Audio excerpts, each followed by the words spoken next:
Right, so this is a suggestion via a donation. The name of the video is The Biggest Mistake a Lion Can Make. This is coming from Casual Geographics. Let's check it out. You know what, before I tell you, I'm just gonna show you. Go ahead. The biggest mistake a lion can make. Oh! Let me explain every way that lioness f***ed up. The average male murder horse can tip the scales at 3,500 to 5,000 pounds. But the biggest ones can come in at 9,000 pounds. Or 4,082 kilograms for the non-Americans watching this. Hippos have a bite force of close to 2,000 pounds, strong enough to divide a crocodile in half. That is not an exaggeration, it's actually happened. And hippos are one of the most homicidal things to ever have a heartbeat. Bro, and for that something that most people initial think is a vegetarian, I've seen them take animals off the census for no reason other than malicious intent. Not to mention every year they turn at least 500 people into a tiny section in a newspaper. Put it all together and you get a freight truck with an overbite and roid rage that can literally outrun Usain freaking Bolt and turn Simba into an orphan even faster. The only times you'll ever see a lion run a fade with a hippo is if the lion is starving and desperate, or if the hippo is injured, sick, or a light breeze away from becoming just a body. Other than that, a lion wanting smoke with a literal tank with teeth is just a handful mission. Also, graphic warning, if you have a sensitive stomach, this is your cue to hide in the comments. This lion tried to test the hippo's hood and got her jaw snatched instead. And if you're a lion and you hunt other animals for a living, getting crippled by a hippo means you can go ahead and start house hunting for graves, because if you can't hunt, it's really up for you. Moral of this video. Hippos are like STDs. Nobody should be f***ing with them. I'm officially... You know, that actually reminded me of a really messed up fact. You know the leopard seal, right? The op of happy feet? The biggest threat to a penguin's way of life. Ask them where they want to eat, they'll say Popeyes. Yes, they eat penguins, but we already knew that. But you want to know what else they eat? You'll never guess it. Seriously, I'll give you time to comment, but you won't get it. Apparently leopard seals... Bro, that was an inappropriate comment, sir. All right? That's a little disrespectful. You ask them what they want to eat and you say Popeyes, and then you think about it for a second. Then you look up and look at the photo that he's referring to, and all you see is a penguin being squeezed so hard that the eye is detaching slightly, right? That's just Popeye. That's you know, listen, I love your wit, sir. Have been known to hunt and eat platypus. The ones in Australia have been recorded catching and murking live-action Perrys. That is a crossover I am just not ready to deal with right now. Honestly, it's bad enough that this is probably the first time a lot of people are hearing that this thing's found in Australia. Some of these steroid seals end up wandering all the way up to Tasmania and Heron Island, which is an island in the southern part of the Great Barrier Reef. Which is how the leopard seal can end up in the same area code as this duck rabbit. Also, they can grow to 12 feet long, weigh 1,300 pounds, and one ended a person's life after mauling her and dragging her underwater. Leopard seals are a menace that nobody has the balls to really acknowledge. Oh, I acknowledge it. I'm looking at it. I wasn't edited. That's really what they sound like. This is a muntjac, but for obvious reasons, most people know it as the barking deer. This barking Bambi is found in Asia in countries like India, Sri Lanka. Bro, you're saying most people? Like, I don't know, maybe I'm not most people, but I've never heard of this thing before. I've never heard of a deer barking. Never heard the name before. I'm looking at the image right now. Never seen it before. Of Vietnam and the forests of Indonesian islands. Muntjacs will scream when they're scared or to tell other deer where they are in case they lose them in a dense forest. Like if you lost your mom at a store and just screamed like a banshee until she found you. They'll also stomp on the ground while barking in order to look more intimidating, which, you know, probably would work if they weren't like 2 feet tall. But like any vertically challenged person, they overcompensate and this deer will cut you.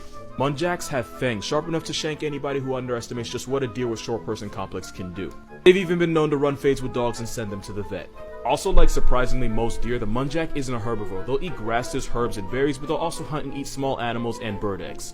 Also, fun fact, actually really, I don't know how this is possible fact, muntjac has less chromosomes than a fruit fly, with males having 7 and females having only 6. Friendly reminder, we have 46. So, we have a 2-foot-tall vampire of a deer that barks like Clifford, has less chromosomes than a fly, and the same attitude as any girl under 5 feet. This is nature's drunk text. This bird has a penis for a tongue, and I'm not even kidding. And it's all because of the way they eat. Flamingos filter out algae and shrimp from the water, and they do it upside down. They use their tongue to squeeze out the water and trap the food. But we found out while they do that, a bunch of erectile tissue in its mouth fills with blood and stiffens just like, well, relax. You know. And apparently being bricked up in the mouth helps the flamingo keep its head stable as it sticks its beak in the water and eats upside down. All that erectile tissue sits at the bottom of its mouth and runs down both sides of its tongue. So whenever a flamingo eats, on command the blood rushes to the tissue and anchors the bird's head. It also makes the tongue harder than a man watching an Olympic long jump compilation on YouTube. We've all gotten those recommendeds, and we've all clicked on them. Moral of this video. We've all clicked on them. Yeah. Flamingos are really f***ing weird. Also, And the soccer ones too. those aren't its knees. It's bending its ankles. There used to be a nearly 20-foot bulletproof serial killer whose victims included humans and hippos. Gustav was a Nile crocodile from Burundi, Whoa. and scientists estimated this that he was isn't over him. 18 feet long and weighed well over 2,000 pounds. And with a bite force of 3,700 pounds, getting attacked by him was like getting assaulted by a sledgehammer with teeth. Because Gustav was too big to hunt the usual victims like zebra and antelope, he instead put wildebeests and yes, even hippos on t-shirts. He also likely resorted to cannibalism if he was ever low on groceries. And he didn't stop there. This overgrown Bundy gecko allegedly had a body count of about 300 people. And apparently Gustav would tear his victim to pieces and not even eat the mutilated corpse. Bro was real life stat padding. And wouldn't you know, the bastard was bulletproof, since one of Gustav's defining traits was that he had 3 bullet scars on his body. But the scariest thing about him is how he would have gone about taking your life. Is Like that a all real image? crocodiles and That's not alligators, a real Gustav image. would have slowly creeped on you in the water with only his eyes visible. The rest of his body would be hidden in the murky water. Then he would have slammed his jaws on you with the force of a car, strong enough to tear muscle and break bone, and at this point you'd be 50 shades of Right. with about 60 teeth buried into your flesh. 2,000-pound Gustav would have dragged you Are in the they water that and fast? death rolled you, and how long you lived would depend on where he got you. If he guys. managed to get a hold of your arm, he would have effectively ripped it right out of the socket. If he got your midsection, he would have disemboweled you, meaning if you didn't straight up drown, you would have bled out. And if you messed around and let him grab your neck, he would have barrel rolled your head off. Remember how I said he turned 300 people into hashtags? Right. Considering how violently crocodiles kill their prey, it could be more, we just haven't found the bodies yet. Scientists Patrice Guys, so a couple of weeks ago, well, earlier in the month, I went to Charlotte, South Carolina, to the Magnolia Plantation for a photography project, right? And there were alligators everywhere. Okay, there was one kind of like on the other side of me of where I was standing, and I was just like, "Is that an alligator?" Right? And another person, right, was like, "That's an alligator," and I was just like, "No, that can't be an alligator." Right? So I look and I'm like, "Yeah, that's definitely an alligator." I got super close to the water. So you're telling me, if you see one alligator, most likely on the other side, there could be one looking at you through the nasty, disgusting swamp water, right, ready to just lunge out towards you and put you on a t-shirt. Okay. And it's crazy because like in about a week, I have to go to Florida for another photography project with NASA. And I can tell you right now, I don't know if I want to go. Patrice's face spent months trying to capture him, and somehow a nearly 20-foot assault weapon I don't even know if I want to go, bro. Gustav allegedly died in 2019, but we don't know how, why, or who did it, and we don't know how many lives he took with him. Here's a fact you didn't know you needed to hear. Some octopus will carry around a security coconut to use as extra protection. Octopus are one of the smartest things in the ocean, and some have the intelligence of a 3-year-old human. It's high-key crazy to think about. But they have no shell or armor, so some species will carry around 2 halves of a coconut to use as a travel-sized panic room to avoid predators or social interaction in general. Right. This octopus has said nothing, yet somehow I completely understand. Right. Some will even camp inside coconuts just so they can catch crabs slipping. You know, crabs really do be getting hoed by everyone. Might be funny to us, but that's low-key a messed up way to die. Coconuts aren't the only tools that these undersea aliens use. I remember this guy. Great usage of words there. All right. Undersea aliens. I think they probably are undersea aliens. They're super smart. I don't know where they come from. Like, what did they evolve from? What have they evolved into? I need multiple answers for my multiple questions that flood my mind every time I see one of these octopuses, guys. Guy, that is the highly venomous man-of-war, which is toxic enough to put both fish and people in a pack. Which is why the blanket octopus will steal the venomous tentacles of the man-of-war to use as like a melee weapon to defend themselves. No, if octopus live like the ship from Black Flag, Assassin's Creed, longer than a year or two, they could probably do a lot of damage. Moral of this video: if you ever see an octopus carrying coconuts like it's luggage, you know why. Right. Well, we probably should be scared of how smart these guys are. That's what I'm saying, Inky the guys. Octopus, and he used to live in an aquarium in New Zealand. And I say used to because Inky actually escaped by slipping out of his tank when no one was looking. Apparently, he noticed a small gap at the top of his tank and Shawshanked his way out. Then he slithered across the floor until he found a 6-inch drain hole, which he, of course, managed to squeeze through. Fun fact, octopus have no bones or swim bladders, meaning a 600-pound octopus can fit through an opening the size of a quarter. Inky crawled to freedom through a 164-foot pipe of nastiness I don't even want to imagine. That's almost half the length of a football field until he reached the ocean. And nobody ever saw him again. The next day, workers noticed that the octopus was missing, and I like to think it went something like this. Shawshank. It's funny, I get this reference now. I literally just watched this movie. It's posted as of today on the Logical Movie Reviews with MrLboyd channel, guys. All right, check it out. Only reason they even found out what happened was because Inky left a trail leading to the drain pipe, but when they searched it, he was gone. Bro watched that one scene from Finding Nemo and decided he had enough of the gimmicks. Now, I'm not saying we should be afraid of them, but you can't tell me this ain't some ET shit. I can personally guarantee you're not ready for how big this animal actually is. That's not real, bro. That's CGI. That is an Aldabra giant tortoise. The Aldabra part is because they're only found on islands on the Aldabra Atoll in Seychelles off the east coast of Africa. Giant part is because they're built like a freight train with legs. The biggest ones weigh well over 500 pounds and some wander into the neighborhood of my 600-pound life. This breathing tank eats mostly grasses, leaves, and woody plant stems. They've also been known to feed on the corpses of other dead tortoises because of course they do. Some even started learning how to catch and eat birds like the lesser noddy. To be fair, if you can literally fly but get game overed by a boulder with cankles, you kinda deserve it.